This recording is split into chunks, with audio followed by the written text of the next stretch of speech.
Hello friend, this is पिदाहान and you are watching civil engineering basic for you.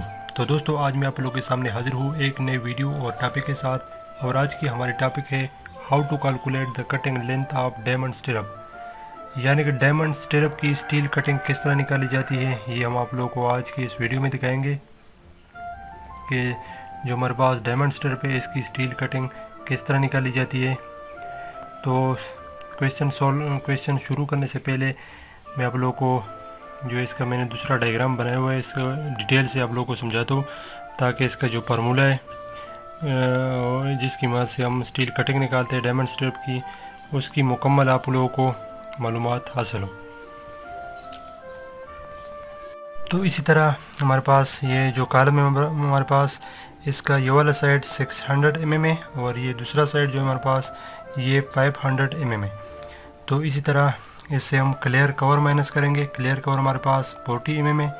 Clear cover जो shuttering और steel के बीच में जो कवर प्रोवाइड करते हैं हम उसे क्लियर कवर कहते हैं। तो 40 mm क्लियर कवर इधर से माइनस करेंगे और 40 mm क्लियर कवर दूसरी साइड से इधर से माइनस करेंगे। तो हमारे पास ये वाला साइड हमारे पास बच जाएगा 520 mm और इसी तरह ये वाला साइड हमारे पास है 500 mm। तो 40 mm क्लियर कवर इधर से माइनस करो और 40 mm क्लियर कवर इधर से माइनस करो, तो ये हमारे पास ये वाला साइड बचेगा 420 mm। तो इसको हम ले लेंगे पार्ट ए 520 mm और ये वाले साइड को हम ले लेंगे पार्ट बी 420 mm। और इसी तरह जो हमारे पास स्टिरअप में जो स्टील बार यूज़ हुआ है डाया बार स्टिरअप का, ये 8 mm डाया का यूज़ हुआ है। तो इसी तरह अभी हम इसका एक साइड का डिस्टेंस निकालेंगे, एक साइड का कटिंग लेंथ निकालेंगे। जिस तरह हमारे पास इधर से लेके इधर तक ये एक साइड का हम निकालेंगे, इसकी पैमाइश निकालेंगे। तो ये हमारे पास 1 2 3 4 ये चारों हमारे पास सेम है, चारों साइड सेम है। एक का हम निकालेंगे तो हमारे पास चारों का जो है डायमेंशन निकल आएगा, चारों की कटिंग लेंथ हमारे पास निकल आएगी। हम तो पहले हम एक का निकालेंगे, एक साइड का। तो ये हमने इसका डायग्राम बनाया हुआ है इसी डायमंड स्टिरअप का, और ये इस फार्मूले की मदद से हम निकालेंगे। फार्मूला हमारे पास है hypotenuse equal to perpendicular square plus base square under root. तो ये फार्मूला है, इसकी मदद से हम इस डायमंड स्टिरअप की कटिंग स्टील कटिंग निकालेंगे। ये फार्मूला है हमारे पास hypotenuse equal to perpendicular square plus base square root at the root. इसके मदद से हम इसकी कटिंग लेंथ निकालेंगे। तो इसी तरह ए हमारे पास जो है पार्ट ए हमारे पास ये था 520 mm यानी 520 mm। तो इसका हम आधा लेंगे, इसका हाफ साइड लेंगे, क्योंकि हमने एक साइड इसका निकालना है, एक साइड की डायमेंशन हमने इसकी निकालनी है। तो ये हमने पहले हमारे पास ये जो था पूरा हमारे पास था 520 mm, तभी हम इसका हाफ लेंगे। तो a डिवाइडेड बाई 2, ए हमारे पास था 520 mm, तो 520 डिवाइड बाई 2, तो ये हमारे पास इक्वल टू, इसकी कैलकुलेशन से हमारे पास ये 520 mm डिवाइड बाई 2, तो इक्वल हमारे पास ये आया 260 mm। तो इसका हमने इसका हाफ निकाला 260 mm। ये हमारे पास पार्ट ए वाला साइड निकल आया। और इस तरह पार्ट बी जो हमारे पास ये था हमारे पास 420 mm। तो इसका भी हाफ लेंगे हम, ये हमने हाफ छोड़ा हुआ है, हाफ इसका मालूम करेंगे हाफ साइड। तो b डिवाइडेड बाई 2, तो 420 mm divided by 2 equal to 210 mm। 210 mm ये हमारे पास इसका हाफ निकल आया। यानी कि हमने सिर्फ ये वाला एक साइड निकालना है, बाकी चारों साइड इसके सेम है। एक साइड निकाल के चारों का हमें पता चल जाएगा कि इसकी डायमेंशन, इसकी कटिंग लेंथ कितनी है। सिर्फ हमने इस एक की कटिंग लेंथ निकाली है, एक साइड की, इसकी एक साइड की हमने कटिंग लेंथ निकालनी है, डायमेंशन इसकी निकालनी है। तो ये हमारे पास ये वाला साइड a डिवाइडेड बाई 2, तो ये हमारे पास आया 260 mm। और ये हमारे पास b डिवाइडेड बाई 2, ये हमारे पास आया 210 mm। यानी परपेंडिकुलर और बेस हमारे पास दोनों निकल आए। अभी हमारे पास हाइपोटेनियस भी निकल आएगा, अभी हम इसको निकालेंगे। तो hypotenuse equal to perpendicular square plus base square, perpendicular square 210 mm square plus 206 mm square. तो इस तरह अब ये हमारे पास अब है हाइपोटेनियस इक्वल टू ये जो हमारे पास 210 mm स्क्वायर हमने इसकी कैलकुलेशन से हमारे पास ये फिगर आया, और 260 mm स्क्वायर से हमारे पास ये फिगर आया है। तो ये दोनों फिगर जो हमारे पास आई हुई इसको हम प्लस करेंगे और इसका अंडर रूट लेंगे। तो इसको प्लस करने के बाद इसकी अंडर रूट लेने के बाद इसके हमारे पास ये फिगर आती है एच, हमारे पास जो है हाइपोटेनियस हमारे पास आती है 334 mm।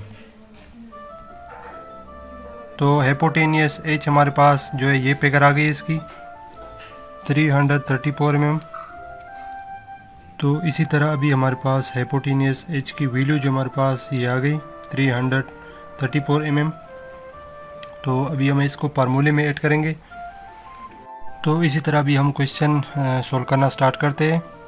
तो पोर मल्टीप्लाई बाई एच, पोर हमारे पास ये स्टेरअप की पोर साइड है 1 2 3 4, four multiply by H, H हमारे पास हाइपोटेनियस है जो इसकी वैल्यू नीचे हमारे पास इधर निकल आई है, ये ऐड करेंगे इसमें, प्लस 2 मल्टीप्लाई बाई 10d, ये हमारे पास जो 2 हुक बनी हुए, 1 हुक के लिए हम 10d यूज़ करते हैं तो हमारे पास 2 हुक है, तो 2 मल्टीप्लाई बाई 10d ये इसके साथ प्लस करेंगे, और माइनस 3 मल्टीप्लाई बाई 2d, हमारे पास 3 बैंड आए हुए 1 2 3 बैंड है तो इसकी हम minus 3 multiply by 2d, 1 band के लिए हम 2d यूज़ करते हैं, हमारे पास इधर 3 बैंड यूज़ हुए हुए तो 3 मल्टीप्लाई बाई 2d, और इसी तरह माइनस 2 मल्टीप्लाई बाई 3d, जो हमारे पास हुक के जो बैंड आए हुए हैं ये 125 डिग्री 125 डिग्री के बैंड आए हुए,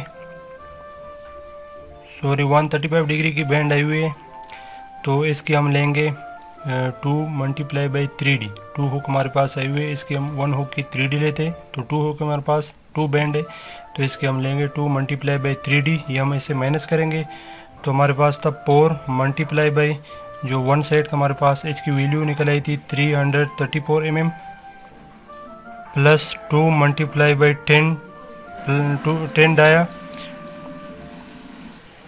2 मल्टीप्लाई बाई 10d, तो 2 हमारे पास जो था 2 हमारे पास हुक थे, और 10d ये फार्मूले हमारे पास फार्मूले में ये यूज़ होते, 8 हमारे पास डाया है तो 2 multiply by 10 multiply by dia हमारे पास 8 mm था, ये प्लस होगा, minus 3 multiply by 2d, 3 band हमारे पास ये थे आए हुए थे तो 3 मल्टीप्लाई बाई 2 मल्टीप्लाई बाई 8, तो और इसी तरह minus 2 multiply by 3d, 2 multiply by 3 multiply by dia. तो इसी तरह इसकी कैलकुलेशन करने के बाद हमारे पास इसकी ये फिगर आती है 4 मल्टीप्लाई बाई 334 mm, इसकी ये फिगर आती है हमारे पास, और इस तरह इसकी कैलकुलेशन से हमारे पास ये फिगर आती है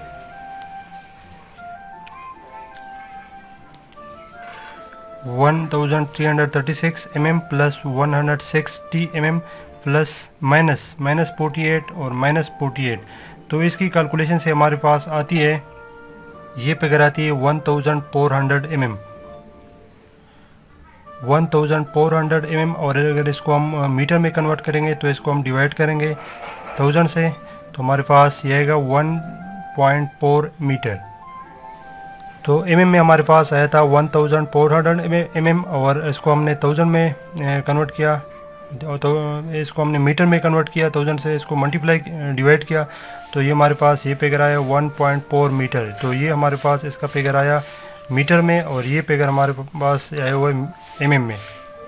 तो इसी तरह दोस्तों ये हमारे पास डायमंड स्टिरअप की स्टील कटिंग की ये क्वेश्चन सोल्व हो गई है कि डायमंड स्टिरअप की स्टील कटिंग किस तरह निकाली जाती है। इस वीडियो में इस क्वेश्चन में हमने आप लोगों को दिखाया कि किस तरह डायमंड स्टिरअप की स्टील कटिंग निकाली जाती है, किस फार्मूले की मदद से निकाली जाती है। तो आप खुद भी इसको प्रैक्टिस करके सोल्व कीजिए तो आपको बहुत आसानी से समझ आएगा। तो इसी तरह दोस्तों आज का जो हमारा टॉपिक था डायमंड स्टिरअप की स्टील कटिंग निकालना, तो ये हमारा क्वेश्चन सोल्व हो गए, कंप्लीट हो गए। तो आज के लिए दोस्तों बस इतना ही। नेक्स्ट वीडियो में मिलते हैं फिर एक नए टॉपिक के साथ। खुदा हाफिज़।